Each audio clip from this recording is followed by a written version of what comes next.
Alright, I was a big fan of airsoft guns when I was a kid. If you don't know what an airsoft gun is, well, it's a plastic gun that kind of bridges the gap between a Nerf gun and a semi-automatic rifle. They shoot little plastic BBs, and after about a week, your whole house is littered with them. Your dad's dumping them out of the toaster. Your sister's digging them out of her ass crack. You just go around shooting a bunch of holes in all the lampshades. And I was the first kid on my block to get an airsoft gun. Brought it out to show off to everybody. They're all mesmerized. I could conquer the whole goddamn world with this thing. My buddy David literally took it out of my hand, and he's like, "Oh, sweet, this is sweet!"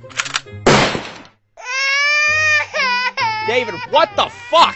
It was my turn to shoot Michael in the face. It was a bit of a trendsetter, I gotta say, because like a week later, every kid on the block had an airsoft gun. They didn't have a normal airsoft gun like I did. They had this fucking battery-powered M16 tactical shit, fully automatic, get shot in the face 30 times in 4 seconds. Hold on a damn minute. Jesus, I'm using this Stone Age piece of crap. My shit looks like a Happy Meal toy compared to yours. Michael's over there. Doesn't even have an airsoft gun. He's like shooting BBs through a fucking straw like it's a blowgun. He's wearing his puffy-ass winter coat in the middle of July, his body armor.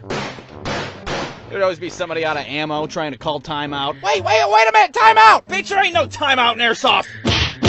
You get home with a bunch of red welts all over your body like somebody gave you a smallpox blanket. I eventually upgraded my arsenal, threw my handgun out, and purchased a big old sniper rifle. Thing's bigger than my entire body. Big ass scope on top of it like I was gonna assassinate a public official. Sure, it didn't shoot fast like the other ones, but that thing had some power. My friends hiding behind a car and shit, I just shoot through the fucking car. First weekend I got that rifle, shot my cousin in the back. The following weekend we had a closed casket funeral for him. Now, on one particular day, we were playing Capture the Flag. And it's important to note at this time, they didn't put the big ass orange tips on these guns like they do nowadays. Let you know it's a fake gun. No, they just dab a bit of orange nail polish on the end of that bitch, call it a day. And that kind of makes it a little hard for your neighbors to determine if you're outside playing or if you're committing an act of domestic terrorism. Yeah, hi, 911. There's a child with a deer rifle and he's running amok in the streets. So I'm sitting there at my base, which is David's front yard. I'm peeking through my scope like I'm about to put Lyndon B. Johnson into office. And I'm on the lookout for David. Now, where's David at? Well, David has ADHD, so he's not at his base, and he's not at my base. Hell, I don't even know if he even knew he was playing at the time. Probably forgot all about it, chasing a butterfly and shit. Now, David decides to walk to one of the busiest streets in the city and wave around what looks to be an automatic assault rifle in the air.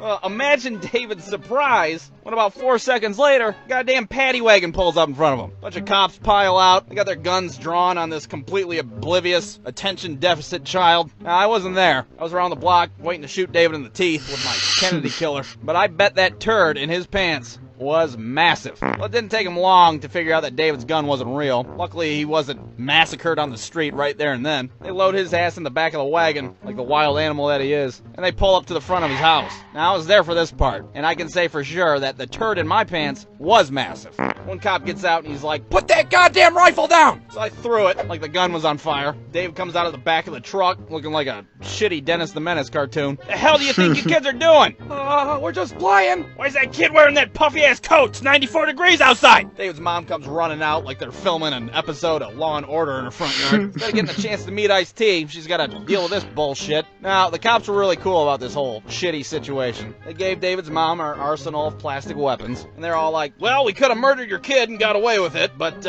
well, we didn't, so you're welcome. Why don't you give him a wiffle ball bat or some shit to play with instead? Jesus Christ." So the moral of the story is, don't be a fucking idiot waving a weapon around in the street.